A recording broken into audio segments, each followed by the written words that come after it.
بسم اللہ الرحمن الرحیم۔ السلام علیکم خواتین و حضرات۔ لالچ بری بلا ہے، یہ وہ مقولہ ہے جو ہم بچپن سے سنتے آئے ہیں۔ لالچ انسان کو دوسرے انسان کی ضروریات سے اندھا کر دیتی ہے۔ لالچ کے نتیجے میں ہم دوسروں کے بارے میں بے پرواہ ہو جاتے ہیں، ہم ہر وقت خود غرضی کی زندگی گزارتے ہیں۔ میں اس چھوٹے کلپ میں آپ کے سامنے کچھ تجاویز رکھنا چاہتا ہوں جس کے نتیجے میں ہم اس لالچ کے مرض کو قابو پا سکیں۔ سب سے پہلی سجیشن خواتین و حضرات میری یہ ہے کہ ہمیں اپنی زندگی کا ایک مقصد طے کرنا چاہیے۔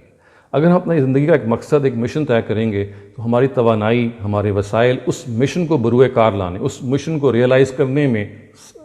لگنے شروع ہو جائیں گے، جس کے نتیجے میں انسان کے اندر وہ ایک سیلف فلفلمنٹ پیدا ہوتی ہے کہ وہ معاشرے کی خدمت کر رہا ہے، جو ٹیلنٹ خدا نے اس کو دیا ہے اس کو وہ استعمال کر رہا ہے اور اس کے ذریعے سے اس کا ٹیلنٹ سوسائٹی کی طرف لوٹ رہا ہے۔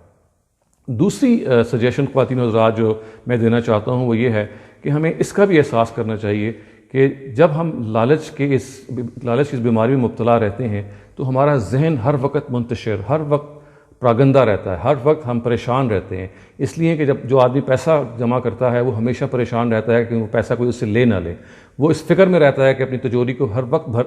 بڑھتا چلا جائے اور یہ کسی نہ کسی طرح سے اس کی زندگی کا ایک سرمایہ بن جائے، اس کی راتوں کی نیندیں حرام ہو جاتی ہیں، وہ ہر لحاظ سے ایک کمزور آدمی، ایک بزدل آدمی بن جاتا ہے۔ اس کے برعکس وہ لوگ کہ جو اپنی اس لالچ پہ قابو پا لیتے ہیں ان کے بارے میں ہمیں یہ معلوم ہے کہ وہ ذہنی سکون ان کو حاصل ہو جاتا ہے، اور جو اس دور کی سب سے بڑی نعمت ہے وہ ذہنی سکون ہی ہے۔ تو یہ ذہنی سکون ہمیں تبھی حاصل ہوتا ہے کہ جب ہم لالچ کے بجائے دوسروں کی پرواہ کرنے والے بنیں۔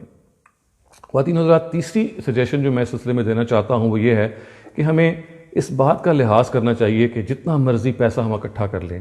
یہ ایک دن ہم سے جدا ہو جائے گا۔ جب ہم اس دنیا سے رخصت ہوں گے تو یہ مال و متاع ہمارے ساتھ نہیں جائے گی، ہمارے ساتھ اگر کچھ جائے گا تو ہمارے اچھے اعمال ہیں۔ تو ایک فار سائٹڈ، ایک دور اندیش شخص وہ ہوتا ہے جو آخرت کی فکر کرے، جس کو پتہ ہو کہ جو پیسہ آج اس نے کمایا یا جمع کیا ہے اس کا بہترین مصرف یہ ہے کہ وہ کئی گنا ہو کے اس کے پاس لوٹ کے آ جائے، اور وہ تبھی ممکن ہے کہ اگر ہم لوگوں کی ضروریات پہ اس پیسے کو خرچ کریں۔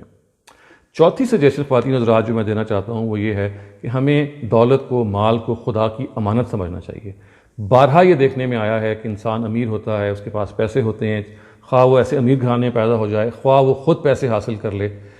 بہت ساری محنت سے، لیکن کتنی مرتبہ ایسا ہوتا ہے کہ یہی پیسہ بعض دفعہ اللہ تعالیٰ اسے چھین لیتے ہیں۔ ایسی عبرت ناک مثالیں ہماری اپنی سوسائٹی میں موجود ہیں کہ ایک انسان کے پاس بہت پیسہ ہوتا ہے اور پھر کچھ عرصے کے بعد اللہ تعالیٰ وہ پیسہ، وہ مال و دولت، وہ جو کچھ جس سے وہ اپنی زندگی کو انجوائے کر رہا تھا وہ اسے چھین لیتے ہیں۔ تو یہ اگر ہم اس چیز کو اپنے سامنے رکھیں تو ہمیں اندازہ ہوگا کہ خدا کی طرف سے دی ہوئی امانت ہے، اور امانت کا جو صحیح استعمال ہے وہ یہ ہے کہ جو ہماری ضروریات سے بچ جائے، چاہے وہ حال کی ہوں چاہے وہ مستقبل کی ہوں، اس کو ہم سوسائٹی کی طرف لوٹائیں، اور اس کے نتیجے میں ہمارے اندر جو لالچ کا عنصر ہے وہ ختم ہو۔